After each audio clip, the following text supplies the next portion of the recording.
அல்லாஹ்வுடைய அச்சத்தின் காரணமாக ஐயோ மௌத்து ஒரு நாள் வந்து சந்திக்குமே நம்மளை அப்படின்னு சொல்லி அந்த இதை உலக ஆசையை விட்டு நாம் என்ன பண்ணிடுவோம், நகர்ந்து வந்துடுவோம். அதனால் மன்னரை சென்று சந்திக்க சொல்லியிருக்கிறாங்க. அவை மறுமையை நினைவூட்டும். நாளை மறுமையில் என்ன பண்ணுவோம், நம்ம இதே மாதிரி அல்லாஹ் எப்படி இங்கே குழிக்குள்ளே கொண்டு வந்தானோ எல்லாத்தையும் ஒன்று சேர்த்தானோ அதே மாதிரி நாளை மறுமையில் என்ன பண்ணுவோம், நம்மளை எல்லாத்தையும் ஸ்டாண்ட் பண்ணி நிற்க வைப்பானே அப்படிங்கிற ஒரு அச்ச உணர்வு வரும். அப்படிங்கிற அடிப்படையில் அல்லாஹ்வுடைய தூதர் நமக்கு என்ன பண்ணியிருக்கிறாங்க, இந்த மையவாடியை வந்து சந்திக்க சொல்லியிருக்கிறாங்க. அந்த அடிப்படையில் தான் நாம் என்ன பண்ணியிருக்கிறோம், மையவாடியை செஞ்சு கபர் ஜியாரத்து பண்ணுறதுக்கு வந்திருக்கிறோம். எல்லாருமே என்ன பண்ணுங்க, போங்க, போய் இங்கே அடக்கப்பட்டிருக்கவங்களுக்காக நீங்கள் அதிகமாக என்ன பண்ணுங்க, இன்ஷா அல்லாஹ் பிரார்த்தனை செய்யுங்க. அல்லாஹ் இவரை மன்னிச்சிரு, இவரை தண்டிச்சிடாத, இவருடைய மன்னரை விசாலமாக்கி இப்படின்னு உங்களுக்கு தமிழில் எதெல்லாம் கேட்க முடியுமோ அதையெல்லாம் இவர்களிடத்துல கேட்டக்கூடாது. அதான் மெயின்.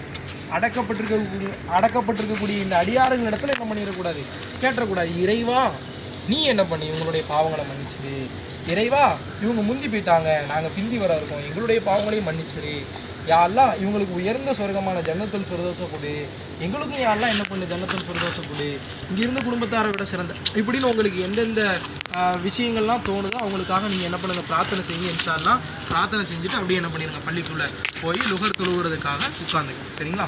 இஸ்லாம் பிரார்த்தனை செஞ்சுட்டு போயிடலாம்.